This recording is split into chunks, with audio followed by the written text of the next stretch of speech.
On dirait que le monde, en général, pense que tout est fabriqué par des robots puis toutes les fabrications sont automatiques. C'est ça qui manque, c'est de faire connaître notre métier aux gens. Ça n'est un autre des raisons pourquoi on a de la misère à avoir des gens dans le métier et dans les métiers. Les métiers spécialisés, c'est payant. Moi, d'après moi, quand même, le métier de machiniste, c'est un métier pour les passionnés. Mais c'est un métier qui peut pratiquement pas mourir.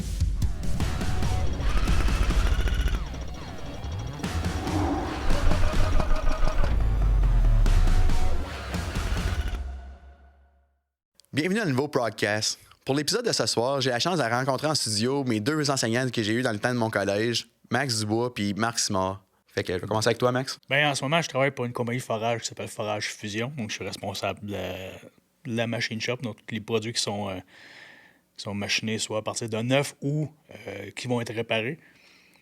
J'ai enseigné aussi, comme tu le sais. Ça fait quand même 10 ans que je travaille dans ce domaine-là. J'ai fait beaucoup d'usinage dans des machines shop générales et tout ça. Tout ce qui était CNC m'intéressait plus ou moins. Fait que c'était des petites pièces, des petites fabrications de pièces neuves, des séries de pièces neuves, ou de la réparation. Ça peut être dans l'agricole, l'excavation, n'importe quel domaine. Moi, c'est ça qui me plaisait. Puis l'enseignement, j'ai enseigné pour la cité collégiale pendant 7 ans. Vous avez été un des groupes que j'ai eu. J'avais bien aimé ça. Parce qu'à la base aussi, il faut que je mentionne, la cité collégiale, on était possiblement plus d'enseignants qui venaient du métier en tant que tel. C'était pas nécessairement des enseignants qui venaient seulement du monde de l'enseignement. C'était... Non. Vous étiez fallait avoir un Red Seal pour enseigner pour la cité collégiale. Puis tu pouvais avoir un bac en enseignement ou peu importe quelle autre éducation que tu peux avoir pour devenir enseignant. Mais ça te prenait une licence pour enseigner ton métier. Je ne sais pas si c'est encore la même chose aujourd'hui. Dans ce temps-là, c'était comme ça. Oui, bien, pour enseigner le domaine, admettons que tu enseignes un métier d'apprentissage, ils vont demander ton Red Seal. Fait que, ils vont demander ton seau rouge pour enseigner. Le bac n'est pas obligatoire. Non, pas au collège. Okay. Non, le bac n'est pas obligatoire au collège. Ouais. C'est quoi qui est différent pour toi, Marc, aujourd'hui, comparativement à notre temps, d'offrir un cours en temps plein versus un cours à temps partiel? Y a-t-il des intérêts qui sont plus différents de la part des jeunes versus des gars de l'apprentissage qui vont prendre leur cours un soir de semaine ou 2 soirs de semaine après les heures d'ouvrage? Ou... Bien, peut-être juste pour situer un peu, dans le temps, tu parlais du Pajot tantôt. Dans le temps du Pajot, j'ai enseigné au secondaire aussi. J'ai enseigné dans le temps du Pajot.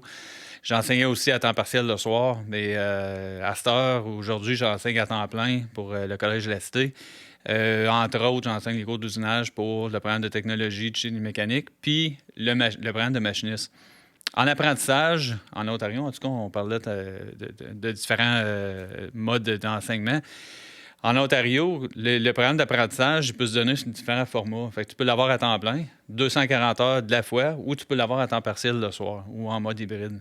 Fait que vous autres, vous l'avez pris à temps partiel le soir. C'est plus flexible d'avoir des jeunes, par exemple, qui vont le prendre sur un an full straight, ou que tu as plus de flexibilité à avoir du monde sur des soirs de semaine, vu qu'il y a plus de monde relativement dans le métier qui vont prendre le cours. Parce que je ne sais pas si c'est encore présent dans les jeunes de aujourd'hui dans le coin de la cité collégiale d'Ottawa, mais est-ce qu'il y a encore un gros intérêt pour les métiers encore en 2025? Bien, si tu parles encore des modes d'enseignement, comme si on va avoir du monde pour enseigner du domaine, comme Maxime, bien, ces gens-là travaillent dans la journée. Fait que s'ils veulent venir enseigner, souvent le soir, c'est la meilleure affaire. Puis le programme d'apprentissage, bien, si tu fais la voie de l'apprentissage, souvent tu travailles déjà, tu n'es parrainé par quelqu'un. Fait que de venir le soir, c'est avantageux parce que tu peux travailler quand même dans la journée. Fait que, tu sais, il y a des avantages puis des désavantages. Moi, je trouve que c'est un gros avantage de pouvoir l'offrir à temps partiel parce que tu peux avoir des gens qualifiés qui travaillent encore dans le domaine. T'sais, comme Maxime travaille dans le domaine.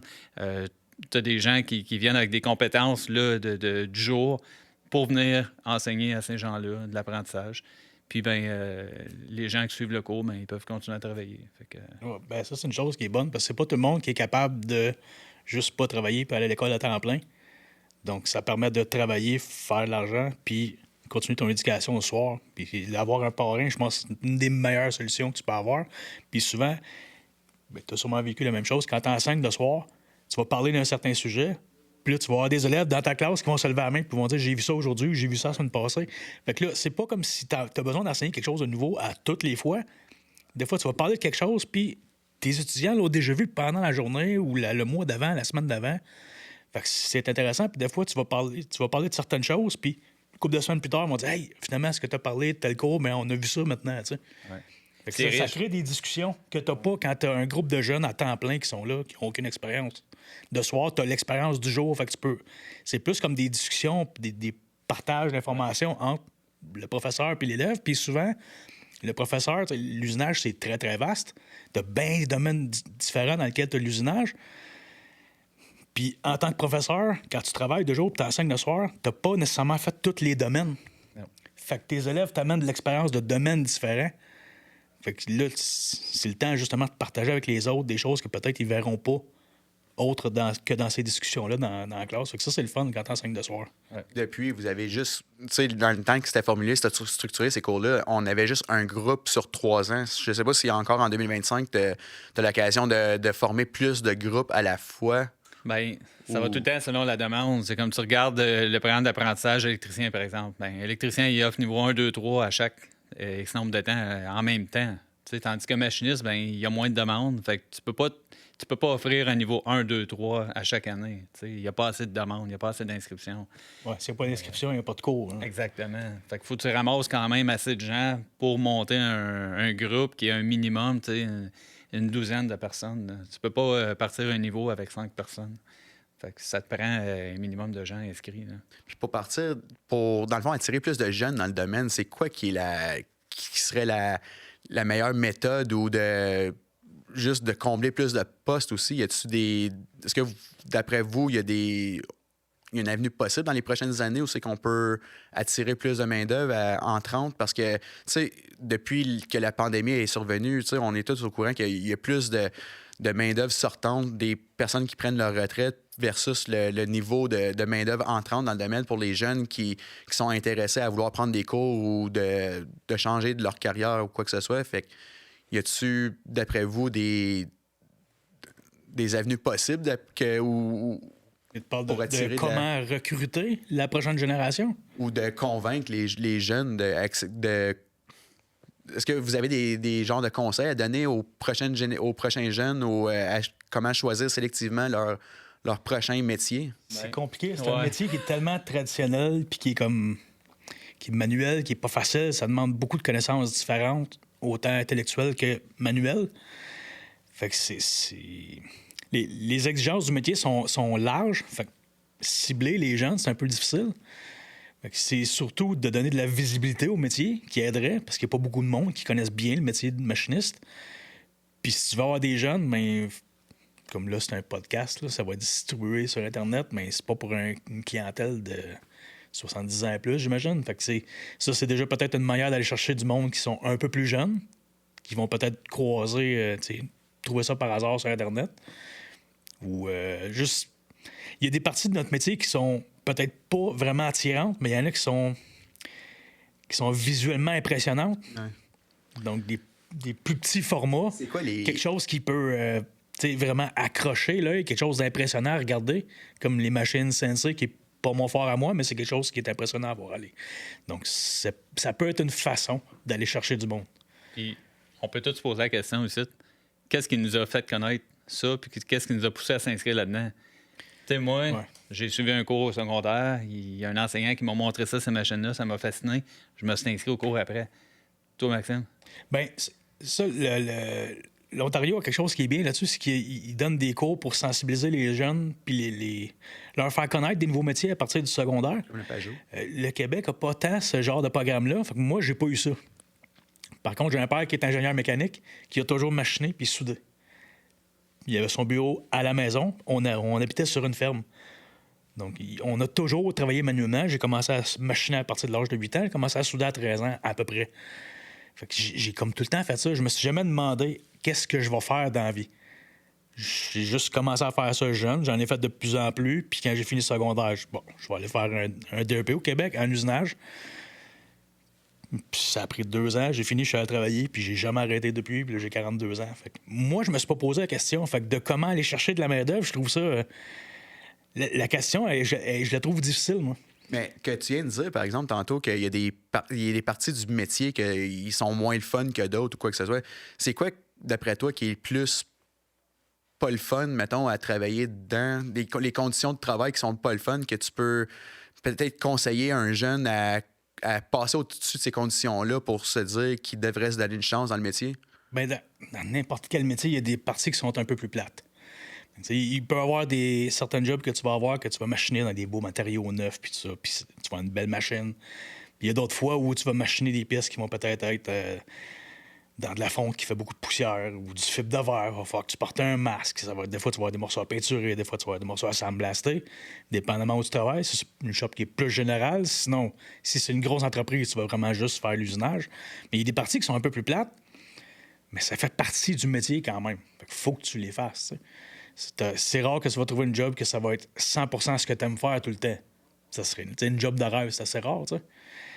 Mais il y a une chose que mon père me disait quand j'étais jeune, puis je pense qu'il doit y avoir beaucoup de parents qui ont dit quelque chose de similaire, c'est que si t'es pour travailler dans ta vie un minimum de 40 ans environ, trouve un job qui n'est pas trop difficile physiquement pour pas que quand tu prennes ta retraite, tu vas être détruit physiquement, malade ou blessé, puis trouve-en une que t'aimes. Fait que si fabriquer des choses, ça te plaît, ben c'est un métier qui est super pour ça, tu sais. Fait que lance-toi pas là-dedans juste parce que, supposément, il y a beaucoup de demandes, les salaires sont quand même bien. Il faut vraiment que tu te demandes si t'aimes ça. Pour savoir si t'aimes ça, il faut que tu expérimentes le métier. Donc, au secondaire ou high school, secondaire en Ontario. Les initiations qui se donnent, puis ça, avant même de prendre ton cours collégial, c'est bien, tu peux avoir plein de métiers différents. Puis moi, j'ai eu la chance d'avoir un père qui faisait ça, qui travaillait dans ces domaines-là. Puis mon fils est en train de finir son cours en ce moment, donc on va être comme 3 générations qui font de l'usinage. Ça. Fait que nous autres, on a baigné là-dedans jeunes. Mais c'est pas le cas de tout le monde. Si t'as un père comptable puis t'as une mère qui travaille au comptoir dans une banque, il y a des bonnes chances que c'est pas eux autres qui vont te montrer c'est quoi l'usinage. Tu sais. Mais ces jeunes-là, tu vas les chercher comment? Bien, ça va être des petites vidéos, quelque chose qui va attirer l'attention puis qui va donner le goût peut-être d'aller vérifier plus loin, voir c'est quoi. Parce que souvent, tu vas regarder une petite vidéo puis tu trouves ça le fun. Ça peut être un centre d'usinage qui va machiner un mag pour une voiture sport, mettons. Bien, c'est impressionnant à voir aller. Mais là, si tu vas cliquer sur le profil pour aller voir le channel de la personne, puis tu vois tout ce qui est disponible de faire, puis tu vas regarder s'il y a des podcasts, puis tu peux t'informer là-dessus. C'est sûr que quand il n'y a pas quelqu'un qui t'a un peu parrainé là-dedans, comme moi j'ai eu la chance d'avoir, c'est un peu plus dur. Fait qu'il faut, comme tu dis, trouver des façons d'aller les chercher. Les écoles essayent d'aller les chercher le plus possible. Les orienteurs dans les écoles secondaires, faut qu'ils connaissent notre métier, puis il faut qu'ils sachent vers quel genre de jeunes l'orienter aussi. T'sais. Toi, Marc, es-tu exposé encore en 2025 à des jeunes qui décrochent au bout de quelques mois parce que c'est pas fait pour eux, le métier, ou... Comme dans tous les programmes, tu sais, t'en as qui commencent, puis ils vont abandonner en bout de chemin parce qu'ils réalisent que c'est pas fait pour eux. C'est encore présent correct. Aujourd'hui. Oui, ça existe dans tous les domaines. Puis, mais tu sais, pour revenir un peu à comment est-ce qu'on peut essayer de les accrocher dans le métier, il y a des belles initiatives qui existent entre les écoles secondaires puis les collèges, tous les collèges, mais le collège de la Cité, eux autres, font des activités où ils invitent les jeunes secondaires à venir explorer certaines petites activités, des fois d'une journée, des fois de 2 journées, une demi-journée, puis ils vont toucher à certaines choses. Bon. Puis la majorité des gens qui viennent dans nos ateliers sont comme « Oh my gosh, je savais même pas que ça existait, ça. » Puis tu sais, c'est ça qui manque, c'est de faire connaître notre métier aux gens. Tu vas parler aux gens, c'est quoi un électricien, un plombier, un pompier, tout le monde sait c'est quoi. Mais tu sais... Commun. Oui, c'est commun. Tu sais, je vais dans la rue puis demande à 20 personnes, c'est quoi un machiniste? Es-tu capable de me dire c'est quoi un programmeur ou un outilleur? Ouais, c'est on a des mini CNC qu'on transporte. On fait des tournées, des fois, on va dans différentes écoles secondaires. On a des mini CNC qu'on emporte. Fait qu'on monte, tu sais, mais amener un tour manuel ou une fraise, c'est impossible. Mais on monte un peu les étapes, là, ben, tu commences avec un besoin, tu as besoin d'une pièce. Une pièce, pourquoi? Ça peut être pour n'importe quoi. Mais comment c'est la fabrique? C'est quoi le matériel que tu as besoin? C'est quoi les différentes étapes?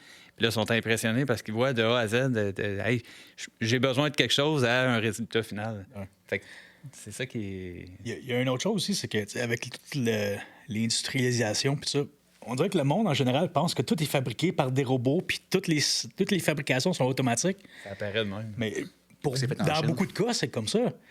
Mais aussitôt que c'est des petites séries de pièces ou que c'est de la réparation, le conventionnel va toujours être là. Ça va jamais disparaître. Tu sais. Fait que, c'est de faire sûr que les plus jeunes sont conscients que non, c'est pas juste des robots, on a moins des gens qui font ces métiers-là. Puis c'est un peu en train de... Pas en train de mourir, mais disons que la main-d'œuvre est vieillissante pour ce genre de métier-là. Puis la relève n'est pas là. Donc, Le déclin. les jobs sont là, comme il y en a de l'ouvrage pour ceux qui voudraient se lancer là-dedans. Puis c'est un bon métier dans lequel il y a plein de domaines dans lesquels tu peux aller. Là. Mais c'est de trouver ces jeunes-là, c'est de leur expliquer, c'est qu'ils aient le goût de le faire. Transmettre notre passion, puis nos Ben, connaissances. n'importe quel enfant qui aime assembler des trucs, qui aime fabriquer des trucs, ou jouer avec le bois quand ils sont jeunes. Il y a des pères qui sont bricoleurs un peu. Mais n'importe qui a travaillé un peu là-dedans, peut-être que c'est quelque chose qui pourrait l'intéresser. On va comme plein de monde avec des imprimantes 3D. Mais tu sais, le métier de machiniste, c'est comme next level. Là. C'est de faire quelque chose, mais avec beaucoup plus de complexité, des matériaux différents, puis des opérations différentes que tu peux pas juste reproduire avec une imprimante 3D. On parle des types d'industries de machinage parce que, tu sais, il y a tellement d'industries. L'aérospatiale, c'est tellement différent que du forage ou quoi que ce soit. J'aimerais ça juste mettre en contexte un peu plus sur vos expériences. Mettons, si je commence avec Marc, dans ton passé, avant de commencer, pas commencer, mais comme devenir enseignant à l'Institut collégial, y a-tu des places ou des endroits que des champs d'expertise que tu as acquéris qui sont plus spécifiques que juste l'usinage conventionnel spécifiquement? Quand j'étais étudiant au collège, je travaillais le chiffre de nuit une industrie qui s'appelle Dominus Engineering. Eux autres faisaient des propellers pour des navires. Fait qu'on faisait les pales individuelles ou des monoblocs, mais on parle des machines immenses, là, des props de 3 tonnes et demie. Il y avait de la CNC, beaucoup de CNC, immense, mais il y avait aussi l'usinage manuel, parce que toutes les clampes, les fixtures, c'était tout fait manuel. Fait que j'ai travaillé là. Après ça, j'ai fait Dart Aerospace, Montebello Packaging, un peu chez Elpa. Je me suis promené un petit peu là, avant d'aller enseigner. Majoritairement sur le contrôle numérique ou J'ai fait les deux parce que Montebello Packaging, c'était beaucoup de la réparation, du tooling pour les lignes de production. Fait que c'était majoritairement tout manuel. Réparation puis production de pièces pour aller sur les lignes. Dart Aerospace, c'était toute la CNC. Okay. Dominus Engineering, il y avait des deux. Des fois, on s'assistait des chiffres de nuit puis les CNC roulaient. Il fallait vérifier le programme, faire sûr qu'il n'arrive pas rien. Fabrication d'outillage aussi pour tenir les grosses pièces dans les CNC. Puis, ouais, un peu de tout, mais ça revient à ce qu'on parlait tantôt. C'est tellement vaste. Si t'aimes mieux la commande numérique, tu peux faire la commande numérique. Ça, je dis aux jeunes à cette heure, tu peux devenir programmeur, tu peux devenir machiniste manuel, tu peux faire de la réparation, tu peux faire Et ça peut être dans l'automobile, ça peut être dans l'aviation, ça peut être... Oui. Ça peut être dans n'importe quel domaine. Encourager quand même les jeunes à se chercher plus loin que de travailler seulement à une place, mettons, pour d'essayer d'acquérir plusieurs champs d'expertise avant de se former, de se concentrer à une place spécifique ou... On est 3 ici, puis je suis certain que les 3, on a fait différents endroits, différents ateliers. On est allé chercher différentes expertises, puis à un moment donné, tu trouves un peu ce que tu aimes le plus. C'est bien d'expérimenter. Exactement. Faut t'expérimenter, faut que tu te promènes, faut t'aller essayer de quoi. Puis si t'es tanné de quelque chose, c'est une des beautés dans notre métier. Il y a tout le temps d'ouvrage, il y a de la demande. Tu peux encore travailler à l'usinage, mais ailleurs, faire un produit différent. Oui. Totalement. Ça change un peu le mode de place, mais c'est encore la même job. Tu n'as pas besoin de changer de carrière et de te réorienter. Tu fais juste changer de domaine, puis ça fait différent. Puis des fois, c'est motivant un peu de changer. T'sais. Puis j'ai mon fils qui finit son cours, mais ça fait déjà 2 ans qu'il travaille avec moi, à temps partiel. Puis il va faire son stage bientôt. Puis je dis, ton stage, tu le fais pas avec moi. Non, tu t'en vas ailleurs. Je veux qu'il essaye autre chose. Fait qu'il va aller dans une autre industrie qui fait une production qui est différente un petit peu. Ouais. Fait qu'au lieu de faire des réparations puis des machines des pièces parce qu'on fait notre propre réparation de cylindres hydrauliques. Donc, au lieu de démancher, remonter les cylindres hydrauliques, fabriquer des pistons, des robes et tout ça, mais là, il va aller dans un autre shop où il va faire de la fabrication, plus de pièces neuves. Ouais. C'est pas des énormes séries, mais c'est une compagnie qui a 2 machines conversationnelles aussi, fait qu'ils vont voir ça. Ouais. Moi, j'en ai pas de CNC. Mais j'ai un plasma, mais je dis dans l'usinage, j'en ai pas. Ouais. Fait que je vais voir autre chose. Si tu veux revenir après, tu reviendras, je vais t'engager à temps plein, mais sinon, on va prendre l'expérience ailleurs. Tu sais. Autant au Québec qu'en Ontario, il y a tellement de belles places. Messier Doughty, Safran. Safran, ça a changé de nom. Ouais. Mais tu peux travailler pour la Monnaie Royale, tu peux faire de la recherche et développement pour le Centre national de recherche à Ottawa. C'est tellement large. Là, il s'agit juste de trouver la niche, de trouver ce que tu aimes faire. Puis, Oui, puis tu sais, tous les grands noms d'entreprises que vous nommez, moi, ça m'intéresse zéro. Non, tu peux aller aussi dans des petites shops. Plus sont petites les shops, plus tu dois absolument être débrouillard, puis être capable de... Ben, tu donnes aussi un service aux clients au lieu de rencontrer une production. Puis tous ces domaines-là sont corrects. Mais moi, travailler dans une grosse entreprise puis opérer des machines à contrôle numérique, ça m'intéresse pas. Pour moi, c'est pas ça l'usinage. Fait que moi, j'ai toujours travaillé dans des petites compagnies proches de chez nous, puis on faisait à peu près de n'importe quoi. Ça peut être de la réparation, de la soudure, on faisait un peu de mécanique, on faisait de l'usinage. C'est toujours principalement de l'usinage, mais fait que j'ai été obligé d'apprendre plusieurs métiers. J'ai été obligé d'apprendre à faire du dessin industriel, faire la programmation pour un plasma CNC, pour faire de la découpe plus rapide, puis tout ça. Fait que moi, il faut que ça change souvent. Donc, si je rentre dans une entreprise où ils ont 10 machinistes, puis ils ont chacun leur machine, puis ils restent tout le temps sur la même, ça va me tuer. Je suis pas capable de faire ça. Mais pour d'autres qui aiment ça, c'est correct. Ben pour des fois, les plus grosses compagnies aussi, c'est juste pas le fait de travailler tu sais, en tant que travailler comme employé, c'est plus dur de se faire entendre parler aussi des fois que des fois de travailler pour une plus petite shop puis que c'est plus facile d'avoir accès à acheter ton propre outillage ou d'avoir plus de contrôle sur qu'est-ce que tu fais ou quoi que ce soit pour ton employeur. Fait que, C'est l'entrepreneuriat aussi. Hein. Tu peux te partir à ton compte. Ouais. Tu manqueras jamais d'ouvrage. plusieurs personnes, des machinistes que je connais aussi de mon entourage, que tu sais, ils ont parti leur shop parce qu'ils veulent faire leurs propres produits qu'ils veulent faire. Tu sais, c'est bien beau qu'on travaille tout pour un employeur, mais t'es-tu passionné par les chefs hydrauliques que tu usines à chaque jour ou Ça dépend. Il y a des parties qui sont intéressantes puis d'autres que non. Mais tu sais, pour l'entrepreneuriat, c'est dans le domaine dans lequel on est, la demande est tellement élevée que n'importe qui peut se partir en affaires. Puis si t'es moindrement compétent puis t'offres un bon service, ça va marcher. C'est pas... à la limite, c'est même pas un gamble.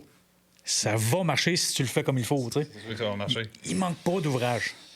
Puis si c'est une PME, c'est vraiment une petite entreprise qui peut bouger vite, si le marché change, tu t'adaptes.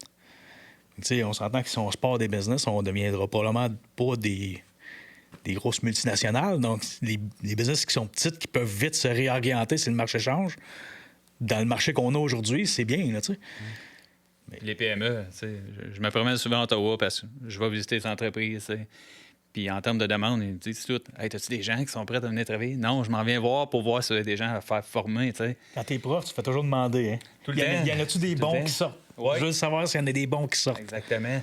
Fait que, mais c'est dur, c'est d'avoir un pool de monde qui vont s'inscrire pour après ça retourner dans le marché. Je laisse ça l'influence de même, mais ton fils, il a-tu par choix qu'il a voulu faire les mêmes métiers que son père dans Si la question, c'est si je l'ai forcé, non, je l'ai pas forcé. par choix qu'il s'est décidé qu'il voulait faire, qu'il s'est intéressé à qu'est-ce que tu pratiques comme métier pour pouvoir faire la même affaire que toi? Il a toujours connu mon métier parce qu'il m'a vu travailler, il sait ce que je fais dans la vie. Mais lui, c'était un passionné de jeux vidéo, puis il voulait travailler dans les domaines des jeux vidéo, mais il savait pas trop quoi. Puis à un certain moment donné, il a commencé à jouer de la guitare. Il est devenu passionné de la guitare. Puis je sais même pas combien qu'il y en a à la maison. On a des guitares, des banjos, il y en a qui traînent partout. Mais avec cette passion-là, il a décidé d'aller prendre un cours en lutherie au collège à Montréal. Il a aimé ça, mais il s'est rendu compte que c'était une passion puis il voulait pas en faire un métier. Peut-être par peur que ça détruise sa passion un peu, que ça devienne juste un métier. Donc là, il est revenu à la maison, mais les deux autres étés avant, il avait travaillé avec moi pour aider à nettoyer des pièces, couper des morceaux sur la scie, des jobs de débutant dans une shop, dans l'apprenti. Puis quand il a décidé qu'il voulait pas continuer son cours en lutherie, j'ai demandé ce qu'il voulait faire, puis il m'a dit, ben regarde, ça fait 2 étés que je travaille avec toi, et j'aimerais ça faire ça. J'aimerais ça en apprendre plus, puis au lieu de faire juste les petits job-ins que moi je fais, j'aimerais ça faire ce que toi tu fais. J'ai pas de problème, on va regarder pour t'inscrire à un cours, puis pars là-dedans, puis si t'aimes ça, tu feras ça, tu sais. Avec ton expérience, tu as pu être capable d'en enseigner une méchante bonne partie aussi. Oui, bien, c'est sûr que l'apprendre sur le tas, c'est bien pour certaines choses. Mais moi, pendant que je travaille, je peux pas lui donner la théorie. Je vais pas commencer à prendre les livres d'école, malgré que je les ai toutes, puis commencer à lui donner des cours pendant qu'on est sur sa job, là, tu sais. Fait que il y a beaucoup de choses que j'ai dit ça, quand tu fais ça de telle façon. J'avais pas le temps de dire pourquoi, mais des fois, on en reparlait le soir, puis tout ça. Mais quand il a commencé à faire son cours, il m'en parlait souvent le soir. Il me disait, hey, on a étudié certaines choses pendant la journée, puis là, je comprends ce que tu m'as dit il y a quelques mois quand j'ai fait une certaine pièce. Tu sais. Fait que là, on pouvait discuter. Puis c'est un peu la même chose que quand on a des élèves de soir puis qui travaillent de jour. Fait que ça faisait un peu la même chose. Tu sais. C'était comme un parrainage, mais c'était juste moi pour mon gars. Tu sais. Mais non, ça a bien été pour ça. Puis l'apprentissage va bien, puis il travaille 2 ou 3 soirs par semaine avec moi. Des fois, il travaille la fin de semaine. Puis il continue à progresser dans son cours, puis il finit bientôt. Jusqu'à date, c'est ça qu'il aime, puis c'est ça qu'il veut faire. Mais c'est ça. C'est son choix à lui. S'il veut changer plus tard, il pourra changer. Là. Mais je te cacherai pas que j'étais content quand il ait choisi ça. Puis moi, quand j'ai choisi ce métier-là dans le temps, mon père était content aussi. Puis il y a une chose qui me fait rire. Je sais pas, tes parents font quoi dans la vie? Mon père était camionneur, puis non. OK, fait qu'il n'y a pas de lien. Non, pas en tout. Moi, mon père, lui, sa soeur puis ses frères se sont fait obligés d'aller à l'université. Ah, bon, OK. Puis quand j'ai décidé... Moi, je m'enlignais en génie mécanique. Mais j'étais plus capable, mentalement et physiquement, d'être sur un banc d'école. C'était pas pour moi. Donc, j'ai décidé de m'en aller en usinage. Puis j'ai tout le temps pensé pendant longtemps que j'avais déçu mon père parce que lui, il est ingénieur mécanique. Je m'enlignais là, puis j'ai arrêté avant. J'ai dit, au lieu de designer les pièces, je vais les fabriquer, tu sais. Puis j'ai tout le temps eu l'impression que je l'avais déçu en me rendant pas à son niveau, tu sais. Puis j'ai su juste, il y a peut-être 4-5 ans, que lui, c'est ça qu'il voulait faire, puis son père, il a dit non. Fait qu'il dit, si mon père veut pas que je fasse ce métier-là parce que c'est pas assez éduqué, ben au lieu de fabriquer les pièces, ben je vais dire au gars comment les faire. Fait que là, moi, dans le fond, en pensant le décevoir, j'ai comme réalisé ce que lui, c'était son rêve, là, tu sais. Ben ça, écoute, tu as soulevé le sujet. Ça n'est un autre des raisons pourquoi on a de la misère à avoir des gens dans le métier puis dans les métiers. C'est la perception puis les parents qui poussent pour l'université. Puis c'est pas une déception de faire un métier, là. Ah ben non. Mais c'est encore de même. Contrairement à ce que beaucoup de gens pensent, c'est pas parce que tu vas à l'université que tu vas nécessairement avoir une meilleure carrière, des meilleures conditions de travail et un meilleur salaire. C'est d'aimer ce que tu fais. Les métiers spécialisés, c'est payant. C'est très payant. Ouais. Puis on est toujours en pénurie pour ce qui est des machinistes. Donc le salaire, il n'arrête pas d'augmenter. Comme beaucoup d'autres métiers. On est en pénurie dans beaucoup de métiers. Puis c'est un mode de vie qui est très rewarding. C'est très satisfaisant. Puis on en manque des gens. C'est pas... T'as pas failli parce que t'as pas été à l'université. Non, je sais, mais j'ai eu cette impression-là parce que je m'étais pas rendu à ce niveau-là, tu sais. Ouais. Mais j'ai fait plein d'autres choses. J'ai peut-être 5-6 métiers, j'ai des diplômes dans plein de trucs parce que je voulais être le plus compétent possible dans le plus de domaines possible pour que si un client m'amène un job, ben t'es pas obligé de m'amener la pièce, tu peux m'amener la machine, je vais démancher la pièce. Je vais essayer de figurer pourquoi elle a cassé, je vais la réparer. Fait que je suis capable de faire plusieurs choses quand même. Mon but, c'est d'être polyvalent, pas d'être hyper spécialisé dans un truc. Mais ça, c'est comment moi, je le voyais. Il y en a d'autres qui sont passionnés par des domaines bien spécifiques, puis il n'y a rien de mal là-dedans. Là. C'est sûr qu'on peut créer des débats quand on parlait de salaire ou quoi que ce soit pour les côtés de machinistes, parce qu'il y a pas mal de monde, d'après moi, qui sont peut-être pas satisfaits du salaire qu'ils font à l'heure qu'on se parle peut-être dans le domaine ou quoi que ce soit. Mais tu sais, moi, d'après moi, quand même, le métier de machiniste, c'est un métier pour les passionnés. Tu sais, s'il faut que tu aimes qu'est-ce que tu fais, puis n'importe quel machiniste qui est passionné par qu'est-ce qu'il fait puis qui aime qu'est-ce qu'il fait, ça va se représenter aussi dans son ouvrage, qu'est-ce qu'il est capable de livrer comme ouvrage, puis de là, possiblement être récompensé à sa juste valeur aussi. Tu sais, c'est... Comme n'importe quel métier, dépendamment de l'endroit où tu travailles, ton salaire va être en conséquence. Fait. Mais... Ouais, ben, si tu travailles dans une grosse entreprise qui a une échelle salariale, puis un syndicat, puis tout ça, tu peux pas tant te prouver à ton employeur ta valeur pour augmenter ton salaire. C'est les années qui vont augmenter ton salaire. Puis si tu donnes tu fais du bon travail, tu donnes un bon service à ton employeur, tu peux monter en échelon, par exemple. Donc, tu peux être responsable de d'autres employés, puis tout ça. Par contre, quand tu travailles dans des plus petites entreprises, plus tu produis, plus tu es payant pour ton employeur, plus tu peux négocier ton salaire.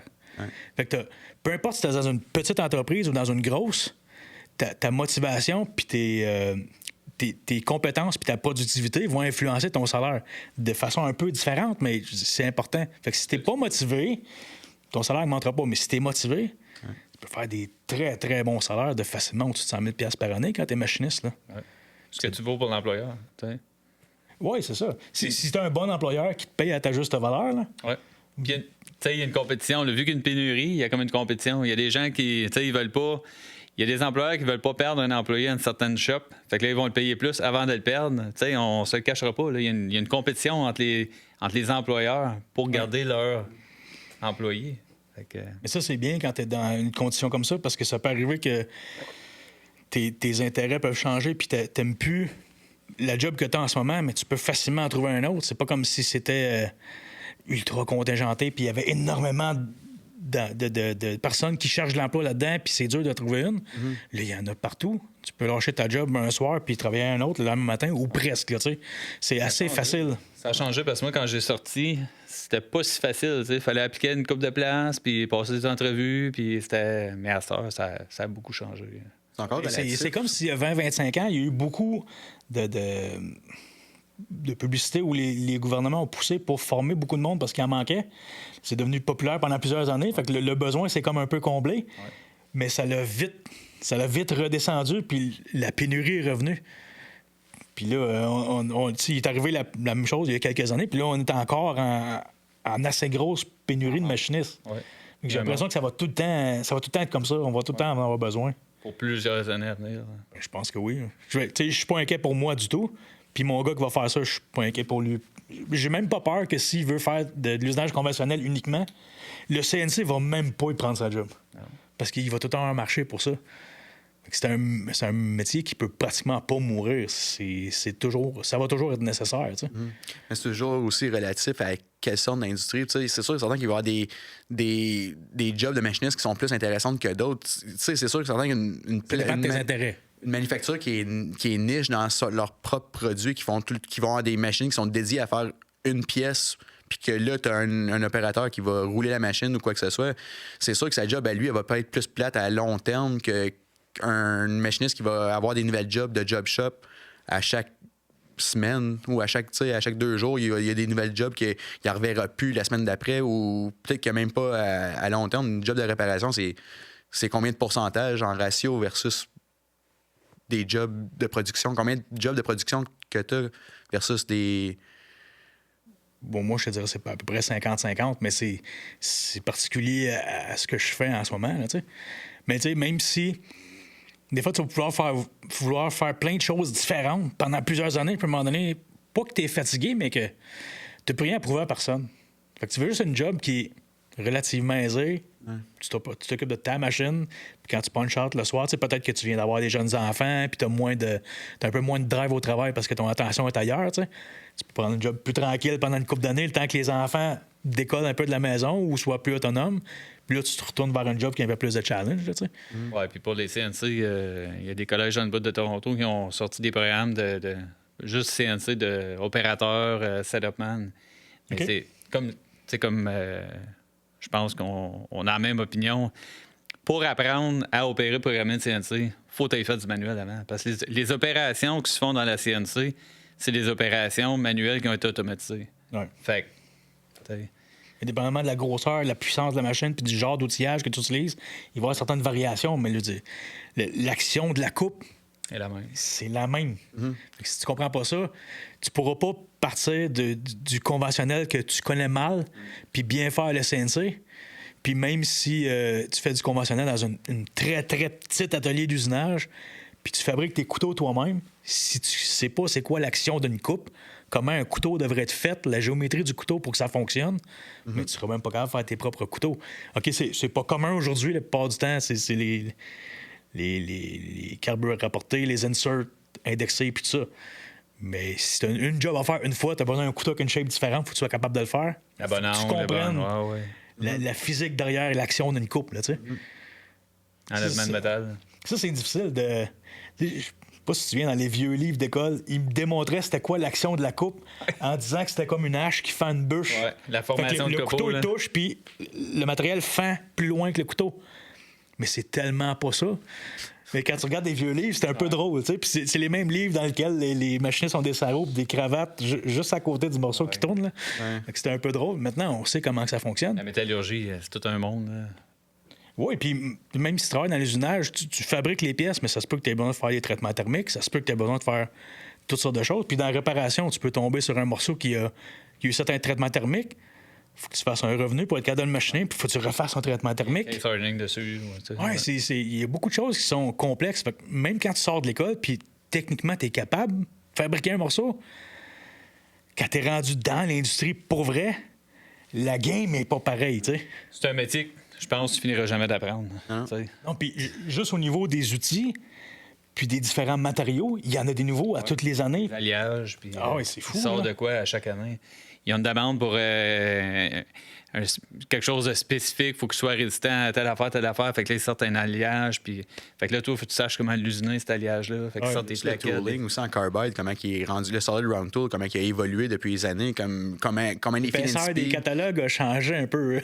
Pas juste ça, mais je parle aussi, tu sais, en fait, les performances, comment que tu peux, combien de shops encore peut rouler à 30 inches minutes, mettons, avec des petites profondeurs de step down ou quoi que ce soit, quand que tu sais, du dynamic milling, Nestor s'est rendu vraiment pratiqué dans la plupart de toutes les shops où que sont compétitifs dans le domaine. Tu sais, tu peux pas juste compétitionner contre tes compétiteurs si tu n'utilises pas les méthodes d'aujourd'hui aussi. C'est côté stratégie, tu sais, puis chaque job a des stratégies différentes. Tu sais, c'est ça qui est le challenge de l'industrie. Puis, mais quand que tu connais comment utiliser tes stratégies un peu partout, de A à Z, c'est là que tu viens plus performant dans tes... C'est mon impression personnelle. Là. Je sais pas si... Mais c'est Ouais, ça, il faut que tu sois C'est ton performant. Puis impression. si ton compétiteur, il se tient à l'affût de tout ce qui est nouveau en fait d'outillage, puis de machinerie, puis tout ça, ou de technique, ou même ça peut être des liquides refroidissement différents, ça peut être n'importe quoi. Si lui, il se tient vraiment à l'affût de ça, puis toi, tu as les mêmes outils qui étaient utilisés il y a 20 ans, ben tu vas avoir les mêmes vitesses de production qu'il y a 20 ans. Fait que Surtout dans la production, il faut t'avancer avec la nouvelle technologie, l'outillage, les nouvelles pastilles. Mais c'est Dans pas... mon cas, c'est pas nécessaire parce que je fais des petites productions puis des réparations. Puis les performances que tu peux avoir avec les nouveaux outils d'aujourd'hui, là, moi, si je fais ça sur une machine conventionnelle, je vais me faire mal. Tu maximiseras même pas. Tu Non, je peux suis pas pas pousser capable. ta machine, c'est ça qui Je arrive. suis pas capable. Puis tellement que tu n'es pas capable de pousser ton insert, elle va casser. Comme tu n'es pas capable de donner les performances qu'elle a besoin, puis ça marchera juste pas, tu sais. Fait que moi, personnellement, dans ce que je fais, j'ai pas besoin de regarder c'est quoi vraiment les dernières technologies pis tout ça. Une fois de temps en temps, quand j'ai des morceaux stainless ou d'aluminium, je vais me gâter, je vais aller chercher 2-3 inserts qui vont aller mieux que les inserts générales, mais je suis pas... j'ai pas besoin de pousser les performances au niveau de ce que le monde font avec les CNC, tu sais. Quand on parle d'outils, là, des fois, c'est juste de parler, tu sais, comme Fusion 360 peut être un outil pour toi, pour, tu sais, même c'est ton ça. logiciel comptable peut être un meilleur outil pour tes opérations ou quoi que ce soit. Fait que c'est pour ça que, tu sais, quand on relate aussi sur le fait des industries 2.0, 3.0 puis 4.0, c'est sûr que de voir encore des compagnies qui administrativement, on opère dans le 2.0, dans le 3.0, puis qu'ils ont des CNC ou quoi que ce soit, puis qu'on a des technologies, des outils qui sont encore plus performants, c'est là que ça amène une divergence dans tout le mode opérationnel où c'est que ça peut avoir des lags. Tu sais, il faut tout suivre un peu la technologie à l'interne d'une compagnie pour... Tous les aspects de ta compagnie doivent être au même niveau. Ouais. Sinon, c'est comme tu dis, il y a une place qui va avoir un lag, puis tu ne seras pas à la même hauteur que les compétiteurs, là. Puis normalement, quand les industries sont pas imbéciles, s'ils perdent de l'argent, ils se réveillent assez vite. Tandis que si tu fais tu bisounes chez vous, c'est pas grave, ça prend un peu plus de temps. Mais quand tu perds de l'argent ou quand tu perds un contrat parce qu'il y a un compétiteur plus vite que toi, tu te réveilles puis tu restes assez à l'affût des nouvelles technologies pour être aussi performant que les autres, là. Mm-hmm. Ça dépend, c'est ça. Ça dépend tout le temps le marché que tu es dedans aussi. Les industries qui ont besoin de tout ça, c'est des industries qui vont faire des grosses productions, tu sais. Ouais. Des one-off, du prototypage. T'as pas besoin d'autant de pousser tes machines. Puis... Non, c'est ça. y a bien des compagnies qui n'ont pas nécessairement les besoins de pousser à compter les secondes ou quoi que ce soit, là, mais... Non, mais c'est comme si tu travailles dans une compagnie qui fait que du prototype. Il y a une firme d'ingénierie, puis il y a une chef de production, puis ils font affaire avec des clients qui veulent faire fabriquer des nouvelles machines, puis faire des tests, puis tout ça. T'es jamais pressé. Non. C'est du Tu one-off. fais juste du R&D. Ouais. Fait que tes machines, ça pourrait bouger d'être aussi performantes puis aussi coûteuses que ceux de l'industrie de la production de masse. Donc, tu peux aller du conventionnel ou du CNC un peu plus dans le bas de gamme ou dans le moins performant. Puis ça fait très bien la job, là. Mais au moins, ça te permet d'avoir un CNC pour faire des pièces qui peuvent être relativement compliquées à faire, voire impossibles à faire sur du conventionnel. Tu as les avantages là aussi, là, sans être obligé de courir. Je comprends. Je suis ton point, c'est ça, certain. Je sais pas si tu as quelque chose à rajouter sur tes opérations. Qu'est-ce que tu fais avec Fusion Drilling? Si tu vois des challenges, mettons, comme c'est là, que c'est peut-être bon d'en parler en 2025, où c'est que ça peut faire réaliser peut-être des jeunes ou des business owners, peut-être des propriétaires de compagnies qui sont peut-être pas sujets à un changement économique qui se passe aujourd'hui ou quoi que ce soit. Avec la crise économique qu'on vit depuis l'année passée, y a-tu quelque chose qui est challenging pour toi en 2025? Ou? Les crises économiques, ça affecte les grosses entreprises qui sont comme je pourrais dire, cotées à la bourse, ou ceux qui ont des champs d'opération très restreints. Moi, j'ai à peu près toujours travaillé dans des machine shops générales où, si ça va bien, j'ai de l'ouvrage. Puis dans un contexte de crise économique, ben les gens vont pas me demander des pièces neuves, vont faire réparer les vieilles. Fait que moi, j'ai jamais vu un manque d'ouvrage en 23 ans. J'ai jamais connu ça. Même une descente. Ça m'est arrivé une fois, je travaillais pour une compagnie qui fabriquait des moulins à scie. Puis le marché du bois a descendu. Mais c'est la seule compagnie dans toute ma vie que j'ai travaillé qui avait une production plutôt fermée ou assez précise. Le restant, c'est tout du général. Donc, s'il y a un domaine qui descend, l'autre, il remonte. Fait que si l'économie va bien, tout le monde veut des pièces neuves. L'économie va mal, tout le monde veut réparer. Moi, je peux faire les deux. Dans la même shop. Fait que ça allait... Pour moi, ça a tout le temps bien été. J'ai jamais eu peur de perte d'ouvrage, là. Côté économique, dans le milieu éducationnel, y a-t-il quelque chose, des enjeux qui sont plus présents en date d'aujourd'hui, en 2025, versus qu'est-ce qu'on avait dans, mettons, 15 ans passés? Parce que moi, personnellement, j'ai été parrainé par une compagnie, mon ancien employeur, qui ont investi dans notre cours dans un certain point. Puis je sais pas si c'est-tu un enjeu important aujourd'hui, en 2025, si les jeunes n'ont pas le budget de se payer un cours collégial ou après le post-secondaire? Ou... Ben, la voie d'apprentissage, c'est pas dispendieux, premièrement. Puis pour côté enjeu économique, ben, il va tout le temps avoir besoin du côté de l'industrie. Parce que si on regarde ton industrie, ben, si ils font pas, ils réparent, ben, nous autres, on feed des apprentis qui vont aller dans les shops. Fait il va tout le temps avoir un besoin. Peu importe si on ship à l'international ou on fait pour l'interne, ben, il va tout le temps avoir un besoin des industries. Puis il y a un manque à gagner. Fait on n'a pas un enjeu en ce moment. La demande n'a pas changé du côté des apprentis. La demande est forte. Vous allez peut-être juste, dépendamment du marché économique, les diriger vers un domaine de l'usinage ou un autre. C'est ça. Dépendamment de ce qui se passe, mais l'usinage va tout le temps... Ça va tout le temps rester. Ça va tout le temps être bon, là. J'aimerais ça qu'on touche à un point vite fait. Est-ce que vous encouragez encore les jeunes d'aller chercher leur Red Seal, leur licence interprovinciale, ou c'est quelque chose que... Parce que sur le côté du Québec, j'en entends moins parler du Red Seal, mais c'est quelque chose quand même en Ontario, il y a certaines compagnies, surtout qui œuvrent dans la réparation, qui vont plus demander une réquisition d'un certificat Red Seal. Mais... Le Red Seal, c'est ce qui arrive, c'est que pour les machinistes, c'est non obligatoire. On a des Red Seal qui sont obligatoires, des métiers comme électricien, plombier.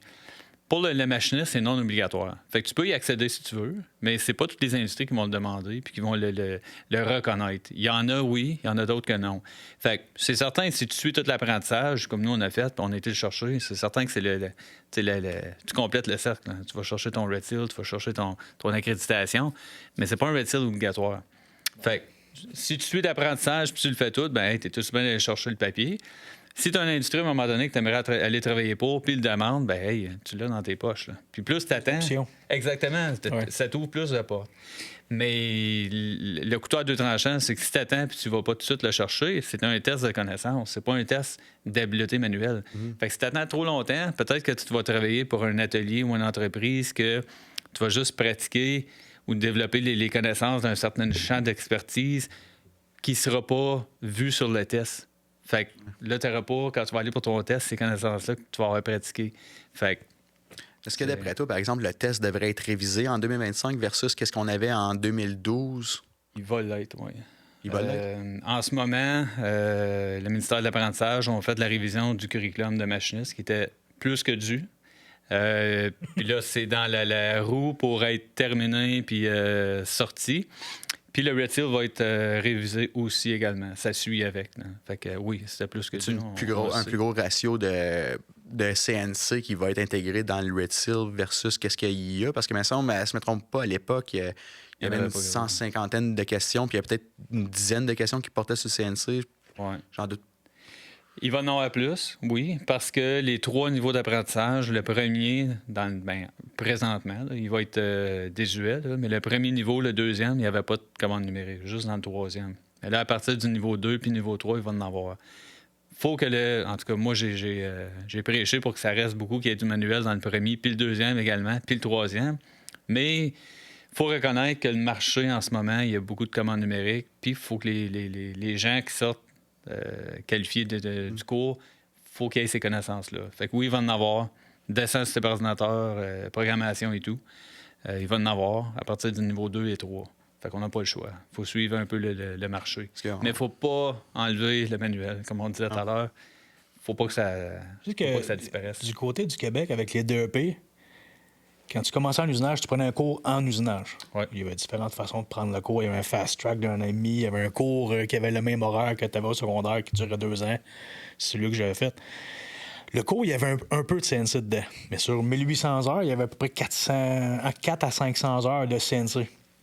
Moi, je suis arrivé dans une nouvelle réforme en 2000. Mais ils ne voulaient pas en mettre plus que ça parce qu'au Québec, ils ont des ASP, des attestations de spécialisation professionnelle. Ouais. Il y en a en outillage, il y en a en contrôle numérique. Il y a plusieurs domaines différents dans lesquels tu peux faire des spécialisations. Ouais. Donc, ils gardaient le cours de base plus sur le manuel. Mais tu sais, plus sur le manuel, c'est quand même 1800 heures, mais tu as 500 heures là-dedans qui est du contrôle numérique. Fait que tu as quand même une bonne base de c'est quoi le contrôle numérique, mais tu peux aller te spécialiser après si tu veux. Absolument. Ouais. Le pire, c'est que dans l'industrie, le contrôle numérique, il n'y en a pas tant que ça. C'est les plus gros. C'est ceux qui paraissent le plus, c'est ceux qui produisent le plus de pièces. Mais si tu regardes l'ensemble des machinistes, mettons, à l'intérieur d'une province ou d'un pays, ils ne sont pas si gros que ça. Puis ce que je trouve de valeur là-dedans, c'est que en Ontario, ça doit sûrement être la même chose.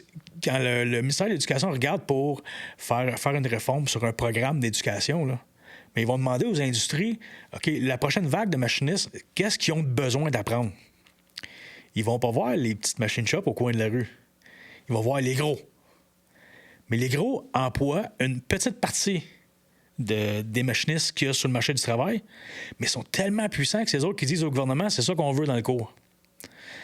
Fait que là, tu te ramasses avec des employés, une vague d'étudiants qui sortent de l'école, qui ont les connaissances requises pour les grosses entreprises, mais qui engagent une petite partie de la force de travail pour ce qui est des machinistes. Fait que je trouve ça un peu plate, mais c'est l'argent qui mène le monde un peu. Fait que quand le gouvernement veut savoir quoi faire, il va voir les plus gros. Parce que si eux autres chialent, ben ils vont être dans le trouble. Parce que les petits, ils diront rien, tu sais. Ouais. Je trouve ça un peu plate parce que ça peut détruire un petit... Ben, détruire. Ça va négliger la base du métier qui est le conventionnel. Faut pas que ça parte. Sur le comité qu'on était, comme tu dis, c'est bon. Il y en avait un. C'est pas le ratio parfait dans le cours, je sais pas, mais il faut pas que le conventionnel disparaisse. Non, faut pas. Nous autres, dans le comité de révision, il y avait des professeurs de différents collèges. Puis il avait fait venir 2, il appelait ça les professionnels de l'industrie. Il y en avait un qui venait d'une très grosse compagnie. Lui, il poussait beaucoup pour la CNC. Puis il y en avait un qui venait d'une petite compagnie. Puis lui, il était plus le contraire. Fait qu'on a réussi à avoir un juste milieu dans tout ça. Ouais. Puis il y a quelqu'un qui voulait faire 2 programmes différents. Un nouveau code complètement pour de la commande numérique. Mais il existe déjà des cours que tu peux suivre, comme tu dis, de spécialisation juste de commande numérique. Fait que le programme d'apprentissage a resté en 3 niveaux avec du manuel, puis CNC vers le niveau 2 puis 3, qui est un bon mélange. Là. Oui, Mais- c'est bien. Il faut que le cours soit assez varié pour montrer aux étudiants qui prennent le cours un peu l'éventail des possibilités. Ouais. Il faut pas que tu en sacrifies, surtout pas quand c'est le domaine qui est techniquement la base de tout le reste. Là, tu sais. Ouais, puis c'est pas mieux si t'arrives pour programmer une pièce. Parce que j'en fais de la programmation. Si t'arrives pour programmer une pièce, puis t'as aucune idée des étapes, tu sais, Ouais. c'est zéro. Là. Tu sais pas comment faire, je sais pas, je me souviens pas en Ontario comment ils appelaient ça, mais au Québec, ils appelaient ça une gamme d'usinage. Ouais, une là. gamme d'usinage, ouais. Fait que tu fais toutes les étapes une à la suite de l'autre, quel outil tu utilises, puis tes vitesses de rotation, tes vitesses d'avance, puis tout Relay, ça. Advanced Centered Relay, mettons, comme. Ouais, c'est ça, faut que tu le mettes en ordre, tu sais. Mais si tu sais pas comment en faire une, pour. Tu sais, sur le conventionnel, on les fait pas tout le temps, là. Tu viens que tu as l'expérience, que tu le fais naturellement. Mais le CNC, il fait pas ça. Faut que tu le programmes toi-même. C'est dit. OK, il y a le programmeur qui programme eux autres mêmes, on utilise des cams, là. Mais quand même, faut que tu aies une Même un base un cam, peu. même un cam, faut que tu lui dises au cam de qu'est-ce Le fine-tune, le cam, là, il tombe pas parfait de suite, là. Non. Faut que tu mettes ton roughing, puis tu pars de ton brut, ton blanc, puis là, après ça, tu dis, OK, tu vas me refaire ça, tu vas faire telle affaire. Puis tu sais, tu vas atteindre certaines tolérances, mais il y a certaines opérations que tu vas faire avant d'autres. Puis c'est en faisant du manuel que tu vas l'apprendre, ça. C'est pas juste en Ouais. pitchant toutes tes données dans ton cam que ça va sortir une pièce parfaite. Là. Ouais, puis dépendamment Ça de tes arrive. matériaux que tu utilises, si tu prends, stress, par puis- exemple, le stress du cold roll, du hot roll, la pièce finale, elle n'aura pas les mêmes mesures. Fait que tu sais, t'as quoi comme matériau? Faut que tu... La déflexion de ton outil aussi, ça c'est très important aussi. Là. Tu vas aller trop cochon, là, tu vas être trop rougher, mais tu peux pas t'attendre dans le fond que tu as un wall, tu as un mur qui va être parfaitement 90 degrés. Il faut que tu reviennes peut-être faire une petite passe ou. Il y a une tonne de connaissances. Il y a qui plein rentrent en d'affaires. compte, là. Mais juste quand que. Ça, c'est quelque chose qu'il faut mettre l'emphase un peu quand on enseigne, juste de mettre du coolant quand tu machines. Si t'as pas de liquide de refroidissement, puis ta pièce, elle gonfle, si ta main, t'es pas capable de la garder sur le morceau, tu peux avoir plusieurs millièmes sur le oui. diamètre qui va avoir gonfler. Fait que si tu fais un diamètre qui est pas important, qui a 20 millièmes de lousse, une pin dans une bushing, c'est correct. Si tu fais une portée de bearing, pendant le temps que ton morceau va refroidir, le bearing va être lousse dessus. On va le lancer puis il va rentrer dessus. Ben, ça, c'est des ça, fois, dans mais- le CNC, là, tu peux le Manquer voir. de coolant ou, Tu peux le voir direct au départ de une première run. Des fois, quand ta machine n'a pas été warmée up comme il faut, des fois, juste le choc thermique, tu peux le voir directement sur ta première pièce. Ou... Fait que, Réchauffe, tu sais, mais Plus tu augmentes les performances, plus les conséquences vont être graves si tu fais une erreur. Mais dans le contexte conventionnel, tu sais, si on n'aurait pas vu le conventionnel avant, tu peux pas gager ça d'avance sur la CNC, puis tu vas finir par avoir scrappé une pièce à cause que tu viens de gagner ton expérience sur ta CNC.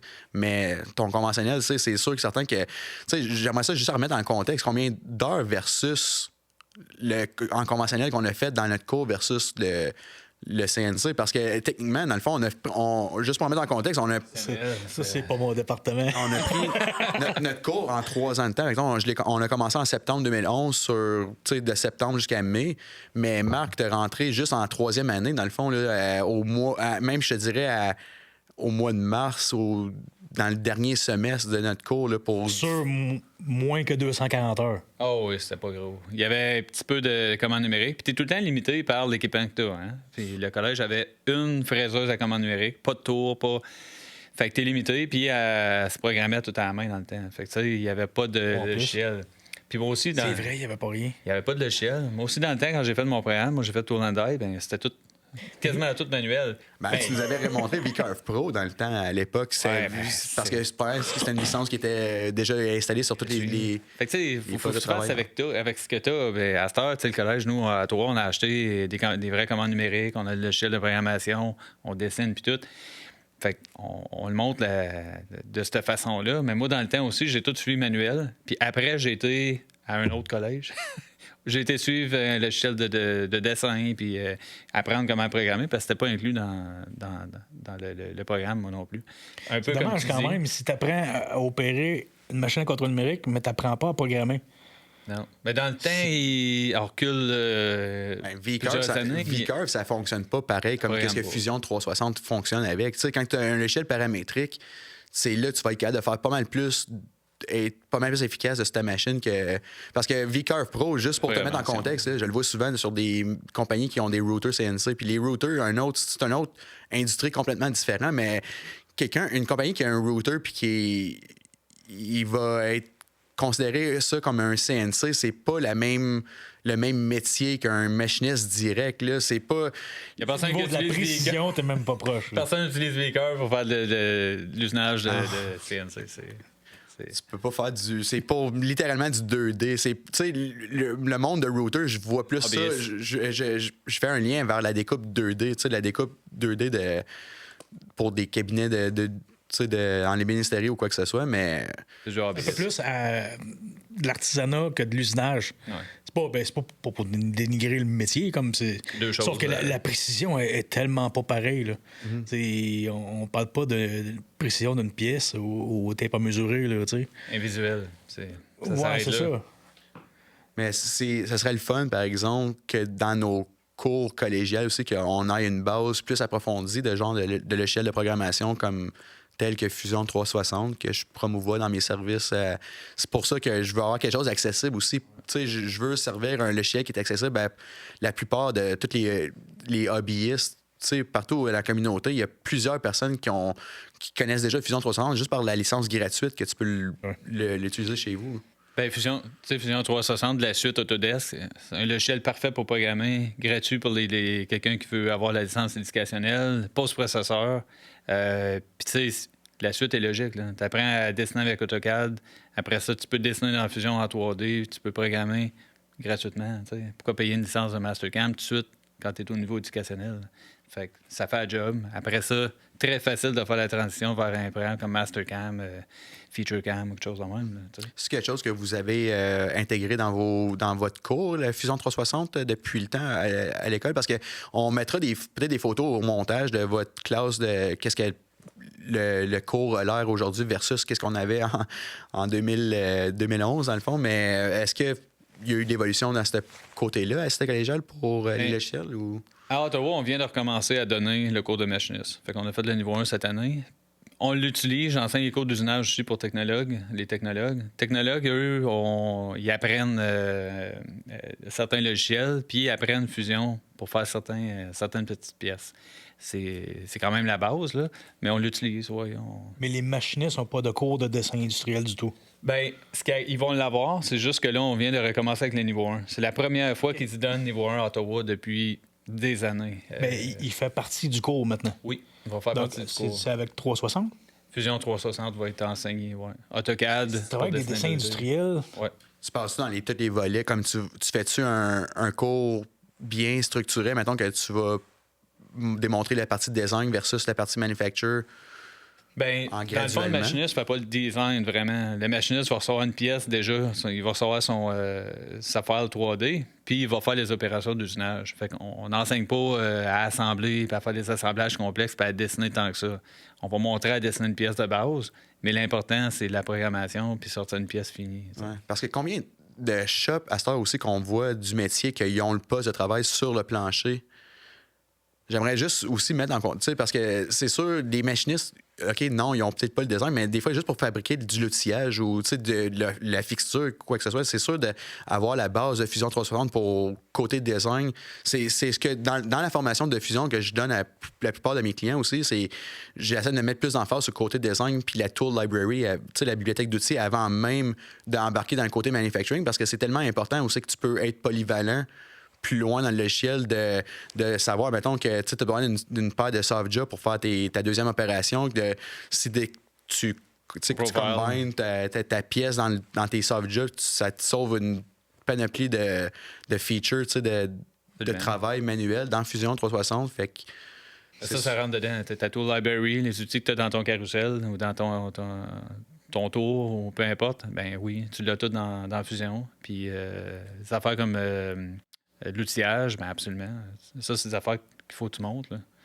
Ton outillage, ça, c'est toute une autre affaire qu'on n'a pas parlé. Là. Mais l'outillage, absolument. Il faut que tu sois capable de fabriquer ton propre outillage pour des pièces spécifiques que tu as à faire. Là. Moi, je n'ai pas vraiment à faire ça parce que le seul CNC que je fais, c'est avec un plasma. Fait que c'est juste du 2D, puis les pièces, je les dessine toutes moi-même, puis... C'est pas aussi complexe. Un centre d'usinage ou un tour CNC, c'est beaucoup plus complexe que juste du 2D sur un plasma. Ouais. Fait que ce que j'utilise sur Fusion 360, je l'ai appris moi-même. C'est juste le strict nécessaire de ce que j'ai besoin. Je suis capable de faire pas mal plus, parce que je travaillais avec SolidWorks avant. Fait que j'avais déjà un petit peu une idée, c'était Ça quoi. répond à tes besoins. Ça répond aux besoins de l'entreprise, pas mes besoins personnels, parce que je veux tout le temps en apprendre plus. Ouais. Mais là, je sais qu'on a quelqu'un qui peut possiblement donner des cours. Fait que j'irais peut-être le faire. Mais c'est bon de savoir ça. Puis même si tu travailles dans une machine shop, puis t'as pas tant besoin de travailler avec Fusion 360, mais il est disponible. C'est des pièces que les dessins, mettons, version papier, si t'as encore des versions papier, il manque des cotes. Tu vas sur l'ordinateur, sur le fichier, tu l'ouvres, tu peux le faire bouger de 360. Ouais. Là, tu as une image claire dans ta tête, c'est quoi le morceau. Tu peux aller chercher toutes les mesures que tu veux, tu sais. Fait que ça apporte un plus. Peut-être pas 100% nécessaire, mais ça apporte un plus. C'est très versatile. Tu as besoin d'un 2D pour découper sur un plasma 2D. Tu sors ta file 2D. Tu veux faire ta pièce 3D. Tu veux l'imprimer avec un 3D printer. C'est tellement versatile comme logiciel. Moi, j'ai tous mes assemblages. Ouais. Puis je fais juste sauvegarder le DXF. Le DXF pour le 2D que j'ai besoin. Puis c'est ça que j'importe dans ma machine. Fait que je fais tout mon design au complet pour voir si tout fonctionne au lieu de scraper des morceaux puis le faire en réel. Je le fais tout par ordinateur puis je suis assis tranquille dans le bureau là, climatisé. Puis quand j'ai fini, j'exporte tous mes fichiers sur mon CNC, je coupe ça, puis je machine les pièces à machiner. Puis ça sauve tellement de temps. Puis au lieu de grinder puis perdre du matériel puis tout ça, il y a tellement d'erreurs que tu peux sauver quand tu dessines sur 3D en premier. Ça serait bien que... C'est-à-dire que la plupart des machinistes aient au moins une base sur Fusion 360. Si tu parles de ça, les découpes au laser, le programme de soudage à Orléans, ils ont 2 belles découpes au laser, puis on leur montre la base, tu sais, comment dessiner. Parce que comme tu dis, tu sauves tellement de matériel. Tu peux sortir une feuille, ils placent toutes tes parts dedans, tu gaspilles pas rien, puis tu peux faire des pièces complexes. Fait que c'est... Ben, il y a gaspillé comme ça dans le sens d'utiliser le nesting pour pas avoir de scrap au moment où tu coupes tes pièces. Mais si tu as 2-3 morceaux à assembler ensemble, soit boulonnés ou avec des bottes, peu importe, il y a des systèmes de pivot, puis t'es pas sûr où tes morceaux vont arriver, puis t'es pas trop à l'aise de les dessiner à la main. Tu dessines les 2 morceaux sur Fusion 360, tu les assembles, puis tu peux les faire marcher. Mais tu peux voir si...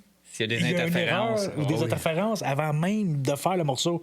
Donc, à ce moment-là, tu scrapes encore moins de pièces. Moi, j'adore ça, faire ça. Puis, je sais, quand j'ai commencé à faire ça, où je travaille en ce moment, des fois, le monde avec qui je travaillais, je me dis, mais là, t'es encore assis, tu fais rien. Attends. Je te sauve du temps. Exactement. On avait déjà fait une compétition à un moment donné. Ben, pas une compétition, mais c'était juste un test pour voir. On avait un certain nombre de morceaux à faire. On les avait juste splittés en 2. Ils l'ont fait sur un côté à leur façon. Puis moi, à ma façon, mais je suis un peu le seul qui connaît les principes de fabrication puis tout ça. Mais c'est ma job, tandis que les autres, c'est des gars de fabrication qui ont appris à fabriquer sur le temps, mais j'ai jamais de formation, puis c'est pas leur réel métier. Fait qu'on on a testé un peu. Fait que ça a pris beaucoup plus de temps avant que je commence à travailler. Mais quand eux autres étaient rendus à moitié, ben moi, j'avais fini. Fait que là, j'ai pu tester, voir, OK, c'est quoi la différence? Attends. Fait que si tu me vois assis, c'est pas parce que je fais rien. C'est parce que je pense à ce que je vais faire pour pas travailler pour rien, tu sais. Exactement. Fait que ça vaut la peine de savoir comment travailler. Puis le logiciel de dessin, c'est un... Tu parlais des outils tantôt, là. Ça en est un gros, je pense. Surtout si tu vas dessiner toi-même tes pièces ou faire certains designs. C'est le fun de mettre en lumière juste le fait que tu es une shop entièrement conventionnelle, aussi que tu l'utilises pour tes fins pour ton plasma, mais qu'il peut répondre à tes besoins, même pour côté simulation de tes dessins ou quoi que ce soit. Parce que autre que la simulation de dessin, les simulations de toolpath, c'est un gros plus aussi que pourquoi tu utilises Fusion 360 avant, pas Fusion, juste n'importe quel logiciel de cam aussi, des fois, de voir si tu peux détecter un crash avant même qu'il arrive, là. Ben, si tu détectes là, on parlait de scraper des matériaux tantôt. Les machines aussi. Si tu mâches un CNC, c'est coûteux à réparer. Oui, ça va à peine, certainement. Hein? Oui, très coûteux. C'est une bonne, au moins, c'est un bon exemple qu'on peut se mettre en valeur que les shops conventionnels sont aussi sujets que n'importe quel autre à adopter des pratiques en Fusion 360. Puis c'est juste de trouver où c'est que tu peux en tirer avantage en arrière de tout ça. Fait que... Même si tu une petite entreprise, tu as une petite machine shop, tu as peut-être 1 ou 2 employés, juste quand tes clients t'envoient des dessins, juste avoir un logiciel pour être capable de les ouvrir, puis regarder la pièce comme il faut, puis... Ça peut valoir la peine. Puis si tu n'as pas besoin d'une version avec toutes les options puis toutes les add-ons que tu peux avoir, ça coûte pas si cher que ça, là, tu sais. Juste apprendre la base, ton investissement va se repayer bien des fois. Ah oui. C'est pas nous autres, je pense qu'on a une version de base qui coûte à peine plus que 1 000 $ par année. Je dis, pour une compagnie, 1 000 $ par année, c'est presque rien. C'est la version de 1000 base. ou 1500, je pense. Ça. La version de base que tu as là, elle répond à du tournage puis du fraisage 3 axes. Fait que si t'as pas... Oui. La version de base a beaucoup de choses que tu peux faire avec. Même une compagnie qui a du 5 axes pour qui servent de leur 5 axes juste pour du positionnement, Fusion 360, la licence de base peut subvenir à tes besoins. Fait que, tu sais, si t'es concerné pour le prix de ton logiciel à long terme, c'est sûr que Fusion 360, il peut être très considérable à d'autres avenues possibles. Mais ça dépend toujours de ce que tu fais. Je sais que moi, personnellement, Fusion 360, pour du 2D sur le plasma, il faudrait que j'achète l'option, que je paye l'option annuellement pour le système de nesting. Ouais. Parce qu'il n'y en a pas vraiment. Non, je sais. Mais après ça, j'importe mes dessins sur FabCut. Puis eux autres, ils l'ont. Ouais, je sais. Puis eux autres, ils font partie du programme. Fait que dépendamment si tu as un ou deux programmes qui peuvent être compatibles ensemble, tu peut-être pas besoin d'avoir toutes les add-ons. Il faudrait juste update ton FlashCut. FlashCut, qui est le logiciel. Nous autres, la nouvelle machine qu'on a achetée, il y a le nouveau, puis il y a 2 options de nesting. Merveilleux. FlashCut, j'ai les deux, je pense. Faudrait juste update à la dernière version. Ils ont ajouté 2 options de nesting. Là. Merveilleux. Ah, ben je vais regarder ça. Pour de vrai, Fusion 360, c'est pas le meilleur logiciel de nesting que tu peux avoir. Tu sais, c'est sûr et certain qu'un logiciel de nesting qui vient adapter, c'est sûr qu'il va être pas plus performant que Fusion 360, mais Fusion 360, c'est un logiciel open source, comme on dit. Tu peux l'adapter pour la plupart de toutes les CNC. Tu peux pratiquement bâtir des propres post-processeurs pour beaucoup de sortes de CNC compatibles. Fait que c'est là que la force de Fusion est là davantage à d'autres logiciels de programmation, mais encore, comme tu dis, selon tous vos besoins. Fait que moi, ça compte tous les besoins que j'ai. Puis j'utilise juste une fraction de ce logiciel-là. T'sais. Éventuellement, peut-être ça va changer un peu, mais... La beauté de Fusion aussi. Tu vas sur YouTube, il y a quelque chose que tu sais pas. Il y a 1001... Plein de tutoriels que tu peux faire. Puis c'est bien, pour vrai. Il y a une petite affaire que tu sais pas. Tu peux t'inscrire à des forums. T'sais, tu poses quelque chose, hey, j'ai de la misère avec telle affaire. Tu postes ça, quelqu'un va te répondre avec une solution là, en dedans d'une couple de minutes. Il y a beaucoup de contenu anglophone, par exemple. C'est ce que je veux essayer avec Prog Enterprise, d'arriver avec plus de contenu francophone en fil du temps. C'est sûr que là, ça fait 15 ans qu'on ne s'est pas vu depuis la dernière fois que vous m'avez enseigné, mais c'est sûr qu'on peut-être au courant de la saison ou courant de peut-être la saison numéro 2, ça serait le fun de refaire un autre épisode où c'est qu'on peut reprendre des nouvelles, où c'est que les nouveaux outils peuvent vous répondre mieux à vos besoins.